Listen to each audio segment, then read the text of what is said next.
ஒரு previous year question ஆப்டிடியூட்ல இருந்து ரீசெண்டா கேட்டது ஒரு இன்ட்ரெஸ்டிங்கான கொஸ்டின். 2 எண்கள் 3ஆம் எண்ணை விட முறையே 10% மற்றும் 25% அதிகம். முதல் எண்ணானது இரண்டாவது எண்ணின் எத்தனை சதவீதம்? ஓகேவா? சோ 3 நம்பர் குடுத்திருக்காங்க. இங்க பாருங்க 2 எண்கள் 3ஆம் எண்ணை விட அப்ப நான் 3ஆம் எண் வந்து பாத்தீங்கன்னா எனக்கு தெரியாத நம்ம xன்னு வச்சுப்போம், yன்னு வச்சுப்போம், 1ன்னு வச்சுப்போம். நம்ம கிளாஸ்ல நம்ம பொதுவா என்ன சொல்றோம்னா 100ன்னு வச்சுப்போம் அப்படி சொல்லுவோம். அப்பதான் நமக்கு வந்து பண்றதுக்கு ஈஸியா இருக்கும். ஓகேங்களா? சோ 100% இல்ல 100ன்னு வச்சுப்போம் 3ஆவது எண். இப்போ முதல் எண் வந்து என்ன சொல்றாங்க? இதை விட 10% அதிகம் சொல்றாங்க. இரண்டாவது எண் என்ன சொல்றாங்க? இதை விட 25% அதிகம் சொல்றாங்க. அப்போ மூன்றாவது எண் 100 இருந்துச்சுன்னா முதல் எண் 110 இருக்கும். கரெக்டா? 100ல 10% 10. அப்போ மொத்தம் 110 இருக்கும். ஏன்? அதிகம் தானே கொடுத்திருக்காங்க. அப்போ இது 100ல 25னா 25. அப்போ 125 இருக்கும். இப்போ என்ன கேட்டிருக்காங்க? முதல் எண்ணானது இரண்டாவது எண்ணின் எத்தனை சதவீதம்?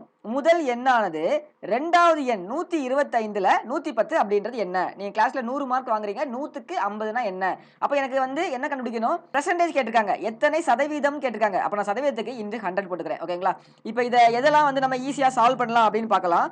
இங்க வந்து 5th டேபிள் 5வது வாய்ப்பாடுக்கு நம்ம கேன்சல் பண்ணா இது 4 வரும். இது 5 வரும். இப்போ இந்த 5யும் இந்த 110யும் நம்ம கேன்சல் பண்ணா என்ன வரும்? இங்க வந்து 10 2 அகைன் ஒரு 10 2. அப்ப 22 இன்டு 4 அப்படின்றது மீதி இருக்கு. நமக்கு வந்து பாத்தீங்கன்னா 88. ஓகே. சோ இதான் நமக்கு வந்து 88 டி நமக்கு இருக்குது. இதான் ஆன்சர். அடுத்ததா உங்களுக்கு ஒரு क्वेश्चनனா இது ரொம்ப ஈஸியான क्वेश्चन. கண்டிப்பா இதுக்கான ஆன்சரை வந்து சொல்லிட்டு போங்க. ஓகேங்களா? சோ 200ல் அரை சதவீதம் எவ்வளவு அப்படின்னு சொல்லிட்டு. ஓகேங்களா? சோ விருப்பங்கள் அப்படின்றது கீழ ஆப்ஷன்ல உள்ளது. அதான் கொடுத்திருக்கேன். ஆப்ஷன் ஏயா, பியா, சியா, டியா இல்ல ஈயா இருந்தா கூட தைரியமா சொல்லுங்க. நம்ம அதுக்கான விளக்கங்களை பார்க்கலாம்.